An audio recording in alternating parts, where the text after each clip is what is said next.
그런데 국민의힘 입장에서는 아니 검수완박하는데 일주일도 안 걸렸으면서 무슨 국민투표 일부 법 개정하는데 2달이 걸리냐라고 또 역공을 하고 있기도 합니다. 자, 결국 이제 국민들이 어떻게 받아들이냐의 문제일 것 같은데 여기서 하나 흥미로운 장면은 장제원 실장도 윤핵관, 이준석 대표도 국민투표 밀어붙이겠다, 하겠다라고 하고 있는데 정작 당사자 권성동 의원은 조금 다르게 얘기합니다. 그때 합의안도 다르게 받아왔더니 국민투표 반응도 조금 달라요. 들어보시죠. 당선인 측이 제안하신 그 국민투표 아이디어 대해서 연락 받으셨는지랑 구체적으로 연락받은 바는 없고요. 인수위의 당직자가 고육지책으로 그렇게 자신이 있으면은 국민투표에 붙여서 국민의 뜻이 어디 있는지 한번 제대로 물어보자라는 차원에서 나온 아이디어가 아닌가 저는. 이거 묘해요. 이재명 기자. 같은 윤핵관인데 이게 사실은 윤핵관이 아니었던 것 아니냐 뭐 이런 얘기도 나오고 우스갯소리 나오고 검수완박 합의안을 두고도 권성동 원내대표 혼자 스탠스가 달랐다. 그런데 이번 국민투표도 윤석열 당선인 장제원 실장 이준석 대표 하는 얘기랑 권성동 원내대표 반응은 김영주 의원님 표현대로 뜨뜻미지근해요. 고육지책이고 이게 뭐 연락받은 바도 없고 이런 반응 왜 나온 겁니까?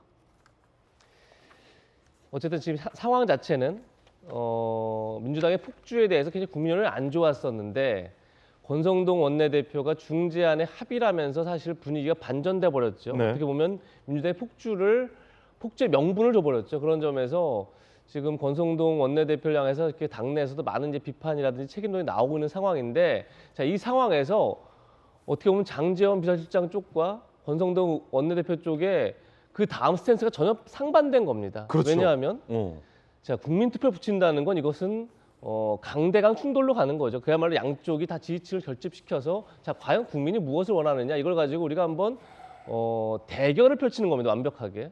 이건 국민투표라는 건 뭐 중간이 없는 거죠. 이기냐 지냐 둘 중에 하나의 싸움이기 때문에 예. 그 정도로 강대강 충돌을 가는 건데, 사실 권성동 원내대표는 중재안에 합의한 이유를 두고 이렇게 얘기했죠. 소수 뭐 지금은 이제 야당이지만 집권 여당에 대해 소수 당으로서 사실은 막아낼 방법이 없었고, 그렇기 때문에 최대한 그러니까 자기네들이 얻을 수 있는 뭐 검찰의 보안 수사권이라든지 아니면 중대 범죄 중에 2가지 부패와 경제 범죄라도 남기는 것으로 어떻게 보면 소수 여당으로서 할 수 있는 최대치다.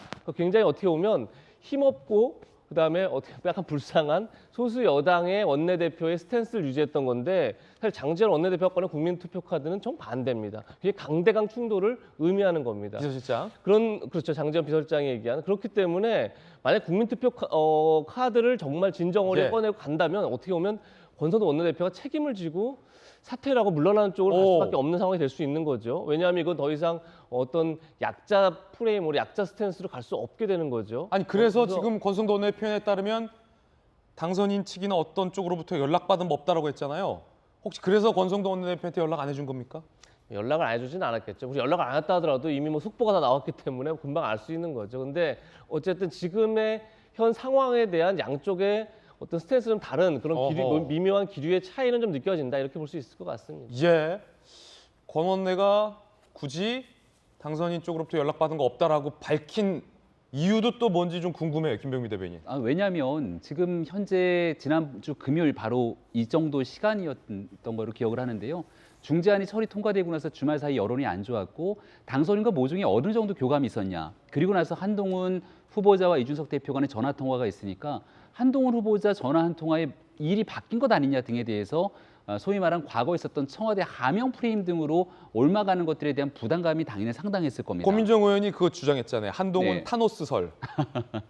네, 무튼 민주당으로부터 그런 거친 압박들이 나오게 되기 예. 때문에 권성동 원내대표 입장에서는 인수위에 있는 당선인 시효가 어느 정도 충분한 내용들의 교감이 있더라도 모든 국회에서의 일에 대해서는 원내대표와 의원들이 입법부의 일을 하게 되는 것에 대한 규정을 그렇기 하는 때문에. 측면들이 있지 않을까 생각하고, 예. 국민투표에 대한 일은 장제원 의원이 이제 언급을 꺼냈습니다마는 여전히 이제 국회 내에서 전체적으로 이걸 함께 가자 말자에 예. 대한 컨센서스가 아직은 서 있지 않는 내용이어서 중지를 모으는 과정이다. 이거를 권성동 원내대표마저 가자라고 얘기하면 나중에 뒤로 돌아갈 길이 없을 수도 있습니다. 전략적인 판단으로 아마 적정 수준에서 국민의 여론을 모으는 일이 무엇보다 중요하다는 내용들을 아마 전달하고 싶었던 마음이라고 생각을 합니다. 그렇군요. 그러니까 윤핵관끼리 다른 목소리가 아니다라는 네. 의견. 이재명 기자가 보는 것과 김병민 대변인이 보는 게 좀 달라요. 흥미롭습니다.